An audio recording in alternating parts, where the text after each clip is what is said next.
الشیطان الرجیم بسم اللہ الرحمن الرحیم۔ ہم سورہ توبہ کی آیت 19 پر ہیں۔ پہلے آیت کے الفاظ اور ترجمہ دیکھتے ہیں۔ اللہ تعالیٰ فرماتے ہیں اجعلتم سقایۃ الحاج وعمارۃ المسجد الحرام کمن آمن باللہ والیوم الآخر وجاہد فی سبیل اللہ۔ آیت کریمہ کا ترجمہ ہے، کیا تم نے حاجیوں کو پانی پلانے اور مسجد حرام کو آباد رکھنے کے برابر کر دیا ہے اس شخص کے اعمال کو جو ایمان لایا اللہ پر اور آخرت کے دن پر اور اس نے جنگ کی اللہ کی راہ میں۔ اجعلتم سقایۃ الحاج وعمارۃ المسجد الحرام کمن آمن باللہ والیوم الآخر وجاہد فی سبیل اللہ۔ اللہ تعالیٰ فرماتے ہیں، کیا تم نے حاجیوں کو پانی پلانے اور مسجد حرام کو آباد رکھنے کے برابر کر دیا ہے اس شخص کے اعمال کو جو ایمان لایا اللہ پر اور آخرت کے دن پر اور اس نے جنگ کی اللہ کی راہ میں۔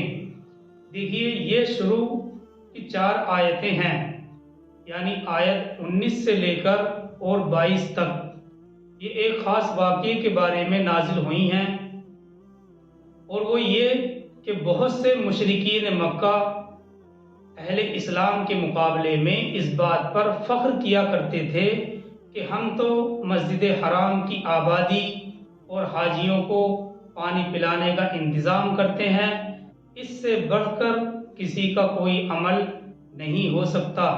اسلام لانے سے پہلے حضرت عباس رضی اللہ تعالیٰ عنہ جنگ بدر میں گرفتار ہو کر قیدی بن کر آئے تھے۔ اہل اسلام کی وہ قید میں آئے تھے اور ان کے مسلم عزیزوں نے ان کو اس بات پر ملامت کی کہ آپ ایمان کی دولت سے اب تک محروم ہیں، تو انہوں نے بھی یہی جواب دیا تھا کہ آپ لوگ ایمان اور ہجرت کو بڑی چیز سمجھ رہے ہیں، آپ لوگ ایمان اور ہجرت کو بڑی فضیلت کی دولت سمجھ رہے ہیں، مگر ہم تو مسجد حرام کی عمارت اور حاجیوں کو پانی پلانے کی خدمت انجام دیتے ہیں، اور ہم کعبۃ اللہ کے متولی ہیں جس کی برابر کسی کا کوئی عمل نہیں ہو سکتا۔ اس پر یہ آیتیں نازل ہوئیں۔ یہ وضاحت ابن کثیر سے ماخوذ ہے، ابن کثیر سے لی گئی ہے۔ بہرحال مشرکین مکہ مسلمانوں کے مقابلے میں اس بات پر فخر کیا کرتے تھے کہ ہم تو مسجد حرام کی آبادی اور حاجیوں کو پانی پلانے کی خدمت انجام دیتے ہیں، تو اس سے بڑھ کر کسی کا کوئی عمل نہیں ہو سکتا۔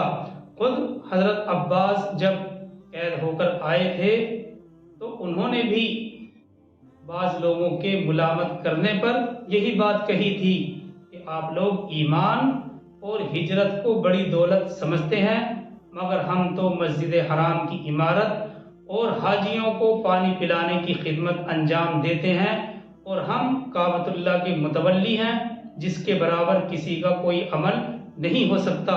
اس پر یہ آیتیں نازل ہوئیں۔ اسی طرح سے مسند عبد الرزاق کی بعض روایتوں میں ہے کہ حضرت عباس کے مسلمان ہو جانے کے بعد، جب حضرت عباس رضی اللہ عنہ مسلمان ہو گئے تھے، ہونے کے بعد طلحہ بن شیبہ اور حضرت عباس اور حضرت علی، یہ تینوں شخص یعنی ابن عباس اور حضرت عباس اور طلحہ بن شیبہ اور حضرت علی آپس میں گفتگو کر رہے تھے، تو طلحہ نے کہا مجھے وہ فضیلت حاصل ہے جو تم میں سے کسی کو حاصل نہیں ہے۔ دیکھو، بیت اللہ کی چابی میرے ہاتھ میں ہے، میں اگر چاہوں تو بیت اللہ کے اندر جا کر رات گزار سکتا ہوں، اس میں عبادت کر سکتا ہوں۔ اور حضرت عباس نے یہ بات کہی کہ میں حاجیوں کو پانی پلانے کا متولی ہوں۔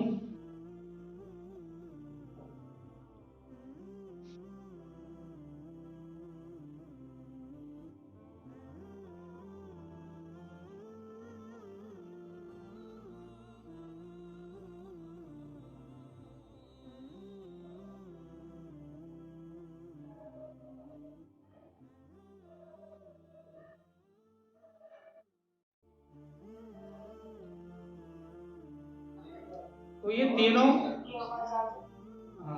حضرت علی آپس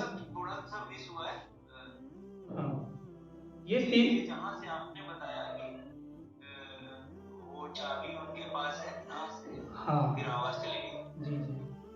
تو یہ تینوں شخص یعنی حضرت عباس اور طلحہ بن شیبہ اور حضرت علی رضی اللہ تعالی عنہم، یہ سب کے سب تینوں کے تینوں گفتگو کر رہے تھے، اور اس گفتگو کے دوران طلحہ نے کہا کہ مجھے وہ فضیلت حاصل ہے جو تم میں سے کسی کو حاصل نہیں ہے. دیکھیے یہ چابی بیت اللہ کی میرے ہاتھ میں ہے، اگر میں چاہوں تو بیت اللہ کے اندر جا کر رات گزار سکتا ہوں، عبادت وغیرہ کر سکتا ہوں. حضرت عباس نے کہا کہ میں حاجیوں کو پانی پلانے کا متولی اور منتظم ہوں، اور مسجد حرام میں میرے اختیارات ہیں. تو حضرت علی رضی اللہ تعالیٰ عنہ فرمانے لگے کہ میری سمجھ میں یہ نہیں آ رہا ہے کہ آپ لوگ کس چیز پر فخر کر رہے ہیں. میں تو کسی چیز پر فخر نہیں کر رہا ہوں، اور میرا حال یہ ہے کہ سب لوگ تم میں سے سب لوگوں سے 6 مہینے پہلے میں بیت اللہ کی طرف نماز پڑھتا رہا ہوں، اور رسول اللہ صلی اللہ علیہ وسلم کے ساتھ کئی جنگوں میں شریک رہا ہوں. بہرحال اس پر یہ آیت نازل ہوئی. ان آیتوں میں واضح طور پر یہ بتلا دیا گیا ہے کہ کوئی عمل کتنا ہی اعلیٰ اور افضل کیوں نہ ہو، ایمان کے بغیر اس کی کوئی قدر کوئی قیمت نہیں ہے اللہ کے نزدیک. جی ہاں، اللہ کے نزدیک اس کی کوئی قدر اور قیمت نہیں ہے جب تک کہ ایمان نہیں ہے، اور نہ ہی شرک کی حالت میں ایسے اعمال کرنے والا اللہ کے نزدیک مقبول ہو سکتا ہے. اور دیکھیے صحیح مسلم میں حضرت نعمان بن بشیر کی روایت سے یہ واقعہ بھی منقول ہے کہ ایک دن جمعے کے دن مسجد نبوی میں چند حضرات صحابہ نبی صلی اللہ علیہ وسلم کے ممبر کے پاس جمع تھے. حاضرین میں سے ایک شخص نے کہا کہ اسلام اور ایمان کے بعد میرے نزدیک حاجیوں کو پانی پلانے سے بڑھ کر کوئی عمل نہیں ہے، اور مجھے اس کے مقابلے میں کسی دوسرے عمل کی کوئی پرواہ نہیں. ایک شخص نے کہا کہ اسلام اور ایمان کے بعد میرے نزدیک حاجیوں کو پانی پلانے سے بڑھ کر کوئی عمل نہیں ہے، اور مجھے اس کے مقابلے میں کسی دوسرے عمل کی پرواہ نہیں ہے. ایک دوسرے صاحب نے کہا اس کے جواب میں کہ نہیں، اللہ کی راہ میں جنگ سب سے افضل عمل ہے، سب سے بڑا عمل ہے. ان دونوں میں بحث و مباحثہ شروع ہوا تو حضرت فاروق اعظم رضی اللہ تعالیٰ عنہ نے دونوں کو ڈانٹ کر کہا کہ ممبر نبی کے پاس شور شرابہ نہ کرو. مناسب بات یہ ہے کہ جمعے کی نماز پڑھنے کے بعد نبی صلی اللہ علیہ وسلم سے ہم لوگ دریافت کریں گے. تو اس تجویز کے بعد رسول اللہ صلی اللہ علیہ وسلم سے دریافت کیا گیا، معلوم کیا گیا. اس پر یہ آیتیں نازل کی گئیں جن میں اللہ کی راہ میں جنگ کو مسجد حرام کی عمارت اور حاجیوں کو پانی پلانے سے افضل عمل قرار دیا گیا ہے. یعنی اللہ کی راہ میں جنگ مسجد حرام کی عمارت اور حاجیوں کو پانی پلانے سے بھی افضل ہے. اس تمہید اور وضاحت کے بعد ایک بار پھر سے اس آیت 19 کو دیکھتے ہیں.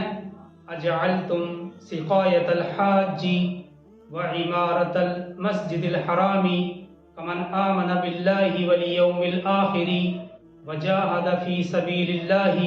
کیا تم نے حاجیوں کو پانی پلانے اور مسجد حرام کو آباد رکھنے کو برابر کر دیا ہے اس شخص کے اعمال کے جو ایمان لایا اللہ پر اور آخرت کے دن پر اور اس نے جنگ کی اللہ کی راہ میں؟ بہرحال حاجیوں کو پانی پلانا اور مسجد حرام کی دیکھ بھال کرنا اس سے بھی بڑھ کر وہ اعمال ہیں، اس شخص کا عمل ہے جو ایمان لائے اللہ پر، آخرت کے دن پر اور اللہ کی راہ میں جنگ کرے. آگے اسی آیت میں ہے اللہ تعالیٰ فرماتے ہیں لا یستوون عند اللہ، یہ برابر نہیں ہو سکتے اللہ کے نزدیک. لا یستوون عند اللہ، یہ برابر نہیں ہو سکتے اللہ کے نزدیک۔ واللہ لا یہدی القوم الظالمین، اور اللہ ایسے ظالموں کو ہدایت نہیں دیتا ہے۔ آگے چلتے ہیں سورہ توبہ کی آیت 20 کی طرف۔ اللہ تعالیٰ فرماتے ہیں الذین آمنوا وہاجروا وجاہدوا فی سبیل اللہ باموالہم وانفسہم اعظم درجۃ عند اللہ، وہ لوگ جو ایمان لائے اور جنہوں نے ہجرت کی اور جنگ کی اللہ کی راہ میں اپنے مالوں اور اپنی جانوں کے ساتھ، ان کا بہت عظیم رتبہ ہے اللہ کے نزدیک۔ آیت کریمہ کا ترجمہ ہے الذین آمنوا وہاجروا وجاہدوا فی سبیل اللہ باموالہم وانفسہم اعظم درجۃ عند اللہ، وہ لوگ جو ایمان لائے اور جنہوں نے ہجرت کی اور جنگ کی اللہ کی راہ میں اپنے مالوں اور اپنی جانوں کے ساتھ، ان کا بہت عظیم رتبہ ہے اللہ کے نزدیک۔ وَأُولَئِكَ هُمُ الْفَائِزُونَ، اور وہی لوگ کامیاب ہونے والے ہیں۔ آگے چلتے ہیں آیت 21 کی طرف۔ اللہ تعالیٰ فرماتے ہیں يُبَشِّرُهُمْ رَبُّهُمْ بِرَحْمَةٍ مِّنْهُ وَرِضْوَانٍ وَجَنَّاتٍ لَّهُمْ فِيهَا نَعِيمٌ مُقِيمٌ۔ یہ آیت 21 ہے۔ انہیں بشارت دیتا ہے ان کا رب، يُبَشِّرُهُمْ رَبُّهُمْ، انہیں بشارت دیتا ہے ان کا رب اپنی خاص رحمت اور رضامندی کی اور ان باغات کی جن کے اندر ان کے لیے ہمیشہ رہنے والی نعمتیں ہوں گی۔ یبشرہم ربہم برحمت منہ ورضوان وجنات لہم فیہا نعیم مقیم۔ یہ کس کے لیے ہے؟ جو ایمان لائے اللہ پر، آخرت کے دن پر، اور اللہ کی راہ میں جنگ کرے، انہیں بشارت دیتا ہے ان کا رب اپنی خاص رحمت اور رضامندی کی اور ان باغات کی جن کے اندر ان کے لیے ہمیشہ رہنے والی نعمتیں ہوں گی۔ اور اگلی آیت 22 ہے۔ اللہ تعالیٰ فرماتے ہیں خالدین فیہا ابدا، جن میں وہ ہمیشہ ہمیشہ رہیں گے۔ ان اللہ عندہ اجر عظیم، یقیناً اللہ ہی کے پاس بہت بڑا اجر ہے۔ تو یہ آیت 22 تک جو وضاحت ہے یہ ساری سامنے آ چکی۔ اب اگلی دو آیتیں آ رہی ہیں، یہ اپنے موضوع اور دین کے فلسفے کے اعتبار سے بہت اہم ہے۔ اب اگلی آیت جو آیت نمبر 23 آ رہی ہیں، دو آیتیں ہیں یہ جو آ رہی ہیں، اپنے موضوع اور دین کے فلسفے کے اعتبار سے بہت اہم ہے۔ جیسا کہ پہلے بھی یہ بات کئی بار ذکر کی جا چکی ہے کہ مکے پر چڑھائی کے سلسلے میں بعض اہل اسلام میں تذبذب پایا جا رہا تھا۔ اس کی ایک اہم وجہ یہ بھی تھی کہ مشرکین مکہ میں سے اکثر مہاجرین کی بہت قریبی رشتہ داریاں تھیں۔ ابھی تک تو کچھ امید تھی کہ شاید وہ لوگ ایمان لے آئیں گے، مگر اب صاف نظر آ رہا تھا کہ مکے پر چڑھائی کی صورت میں اپنے قریبی رشتہ داروں کے خلاف کھڑا ہونا ہوگا، اپنے بھائیوں، بیٹوں اور آباء و اجداد کے خلاف برسر پیکار ہونا پڑے گا۔ انسانی سطح پر، انسانی لحاظ سے یہ کوئی کام آسان نہیں تھا، مگر اللہ سبحانہ و تعالی ابھی ان اہل اسلام کو امتحان میں ڈالنا چاہتے تھے۔ اللہ سبحانہ و تعالی کو ابھی ان اہل اسلام کو امتحان میں ڈالنا مقصود تھا، لہٰذا یہ آیات اس ضمن میں اللہ کی مرضی واضح الفاظ میں بیان کر رہی ہیں۔ بہرحال چلتے ہیں آیت 23 کے ترجمے کی طرف۔ اللہ تعالیٰ فرماتے ہیں دو ٹوک انداز میں، یا ایھا الذین آمنوا لا تتخذوا آباءکم واخوانکم اولیاء ان استحبوا الکفر علی الایمان، اے ایمان والو اپنے آباؤں، اپنے باپوں اور بھائیوں کو دلی دوست اور حمایتی نہ بناؤ اگر انہوں نے ایمان کے مقابلے میں کفر کو پسند کیا ہے۔ وَمَن يَتَوَلَّهُم مِّنكُمْ فَأُولَٰئِكَ هُمُ الظَّالِمُونَ، اور جو تم میں سے کوئی بھی ان کے ساتھ ولایت کا تعلق رکھے گا تو یہ لوگ خود بھی ظالم ہوں گے۔ یا ایھا الذین آمنوا لا تتخذوا آباءکم و اخوانکم اولیاء ان استحبوا الکفر علی الایمان، اے ایمان والو اپنے آباؤں اور اپنے بھائیوں کو دلی دوست اور حمایتی نہ بناؤ اگر انہوں نے ایمان کے مقابلے میں کفر کو پسند کیا ہے، اور تم میں جو کوئی بھی ان کے ساتھ ولایت کا تعلق رکھے گا تو ایسے لوگ خود بھی ظالم ہوں گے۔ دیکھیے ایک بات یہاں پر یہ یاد رکھنی چاہیے کہ ماں باپ، بھائی اور بہن اور تمام رشتہ داروں کے ساتھ تعلق کو مضبوط رکھنے اور ان کے ساتھ اچھا سلوک کرنے کی ہدایت سے سارا قرآن بھرا ہوا ہے۔ یعنی جگہ جگہ پر اللہ سبحانہ و تعالیٰ نے ان کے حقوق کی پاسداری کا لحاظ کیا ہے، یہاں تک کہ اگر ماں باپ مشرک ہیں تب بھی ہم ان کے ساتھ برا سلوک نہیں کر سکتے۔ تو دیکھیے ماں باپ، بھائی بہن اور تمام رشتہ داروں کے تعلق کو مضبوط رکھنے اور ان کے ساتھ اچھا سلوک کرنے کی جو ہدایت ہے، اس ہدایت سے سارا قرآن بھرا ہوا ہے۔ یعنی جگہ جگہ اللہ نے قرآن میں ان کے ساتھ اچھا سلوک اور برتاؤ کرنے کا حکم کیا ہے، مگر اس آیت کریمہ نے، اس آیت سورہ توبہ کی آیت 23 نے یہ بتلا دیا کہ ہر تعلق اور ہر محبت کی ایک حد ہے۔ ان میں سے ہر تعلق چاہے ماں باپ اور اولاد کا ہو یا پھر حقیقی بھائی بہن کا ہو، جی ہاں اللہ اور اس کے رسول کے تعلق کے مقابلے میں نظر انداز کرنے کے قابل ہے۔ چاہے یہ تعلق ماں باپ کا ہو، اولاد کا ہو یا حقیقی بھائی بہن کا ہی کیوں نہ ہو، اللہ اس کے رسول کے تعلق کے مقابلے میں نظر انداز کرنے کے قابل ہے۔ جی ہاں جس موقع پر یہ دونوں رشتے آپس میں ٹکرا جائیں تو پھر رشتہ اور تعلق اللہ اور اس کے رسول کا ہی قائم رکھنا ہے، اس کے مقابلے میں سارے تعلقات سے قطع نظر کرنا ہے۔ اب وہ آیت آ رہی ہے جو اس موضوع پر قرآن کی اہم ترین آیتوں میں سے ہے۔ جی ہاں سورہ توبہ آیت 24، اللہ تعالیٰ فرماتے ہیں قُلْ إِنْ كَانَ آبَاؤُكُمْ، تھوڑی بڑی آیت ہے، وَأَبْنَاؤُكُمْ وَإِخْوَانُكُمْ وَأَزْوَاجُكُمْ وَعَشِيرَتُكُمْ وَأَمْوَالٌ اقْتَرَفْتُمُوهَا وَتِجَارَةٌ تَخْشَوْنَ كَسَادَهَا وَمَسَاكِنُ تَرْضَوْنَهَا أَحَبَّ إِلَيْكُم مِّنَ اللَّهِ وَرَسُولِهِ وَجِهَادٍ فِي سَبِيلِهِ فَتَرَبَّصُوا حَتَّى يَأْتِيَ اللَّهُ بِأَمْرِهِ۔ یہ ہم نے پوری آیت اس لیے تلاوت کی ہے کیونکہ اس آیت میں ایک ساتھ 8 چیزوں کو بیان کیا ہے۔ اب لفظ بلفظ ترجمہ سن لیجئے۔ اے نبی صلی اللہ علیہ وسلم ان سے کہہ دیجئے اگر تمہارے باپ، تمہارے بیٹے، تمہارے بھائی، تمہاری بیویاں اور بیویوں کے لیے شوہر، تمہارے رشتہ دار اور تمہارا وہ مال جو تم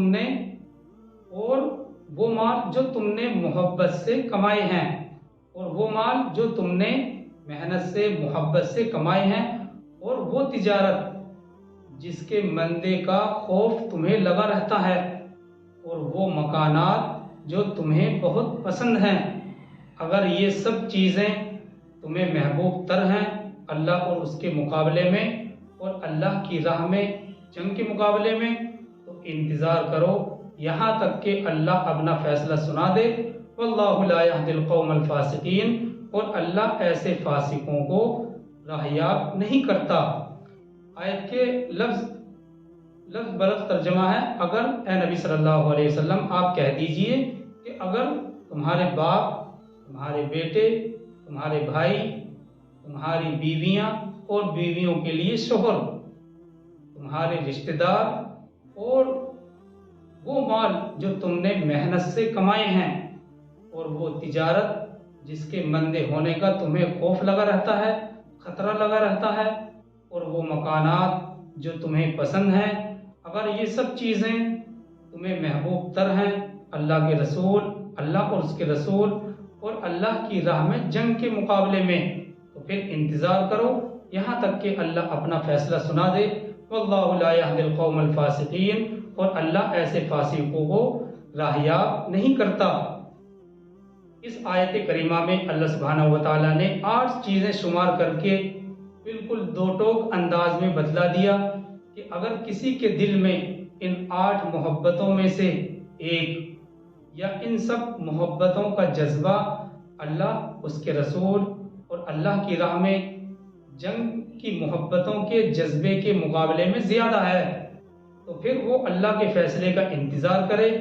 یہ آیت بہت سخت ہے اور رونگٹے کھڑے کر دینے والا قرآن کا یہ انداز ہے کہ ہم میں سے، جی ہاں، ہم میں سے ہر شخص کو چاہیے کہ وہ اپنے باطن کے اندر، اپنے باطن میں ایک ترازو نصب کرے، ایک ترازو گاڑے، اور اس کے ایک پلڑے میں یہ 8 محبتیں رکھے اور دوسرے پلڑے میں اللہ، اس کے رسول اور اللہ کے راستے میں جنگ کی ان تینوں محبتوں کو ڈالے، اور پھر اپنا جائزہ لے کہ وہ کہاں کھڑا ہے۔ جی ہاں، کیونکہ انسان اپنے آپ سے خوب واقف ہے۔ ہم قرآن نے خود اس کو بیان کیا ہے، بل الانسان علی نفسہ بصیرہ، سورہ قیامہ میں ہم پڑھیں گے کہ انسان اپنے آپ سے خوب واقف ہے۔ انسان کو پتہ ہوتا ہے، ہر انسان کو پتہ ہوتا ہے کہ وہ کتنے پانی میں ہے، اس لیے اگر وہ غور کرے گا تو اسے اپنے باطن کی صحیح صورتحال ضرور معلوم ہو جائے گی۔ بہرحال زیادہ وضاحت میں نہ جاتے ہوئے بس اتنا یاد رکھنا چاہیے کہ رشتہ داری اور دوستی کے سارے تعلقات پر اللہ، اس کے رسول صلی اللہ علیہ وسلم کا تعلق اور محبت مقدم ہے۔ رشتہ داری اور دوستی کے سارے تعلقات پر اللہ اور اس کے رسول صلی اللہ علیہ وسلم کا تعلق مقدم ہے۔ جو تعلق اور جو رشتہ اس سے ٹکرائے وہ توڑنے کے قابل ہے۔ صحابہ کرام کا وہ عمل جس کی وجہ سے وہ ساری دنیا پر چھا گئے تھے، انہوں نے یہی چیز تھی، انہوں نے رسول صلی اللہ علیہ وسلم پر اپنی جان، اپنا مال اور ہر رشتہ داری اور تعلق کو گویا کہ قربان کر دیا تھا۔ جی ہاں، یہی وجہ تھی بلال حبشی، صہیب رومی، سلمان فارسی اور قریش مکہ، انصار مدینہ، یہ سب کے سب بعد میں آپس میں بھائی بھائی بن گئے تھے، اور یہ بھی صورتحال نظر آئی بدر اور احد کے میدانوں میں۔ باپ بیٹے، بھائی بہن، بھائی کی تلواریں آپس میں ٹکرائیں۔ یہ گویا اس بات کی گواہی ہے، اس بات کی شہادت ہے کہ ان سب کا مشن یہی تھا کہ اللہ کے رسول کے ساتھ رشتہ اور تعلق یہ مقدم ہونا چاہیے۔ اللہ کے رسول کے ساتھ رشتہ اور تعلق مقدم ہے۔ اگر اس رشتے کے ساتھ کوئی دوسرا رشتہ ٹکراتا ہے تو پھر وہ توڑ دینے کے قابل ہے۔ یہ سب وضاحت تھی جو ان آیتوں سے سمجھ میں آتی ہے۔ آیت 24 تک وضاحت سامنے آ گئی ہے۔ اللہ تعالی ہم سب کو عمل کی توفیق عطا فرمائے۔ سبحان اللہ و بحمدہ، سبحانک اللہم و بحمدک، نشہد ان لا الہ الا انت ونستغفرک ونتوب الیک۔ سبحان ربک رب العزۃ عما یصفون وسلام علی المرسلین والحمد للہ رب العالمین۔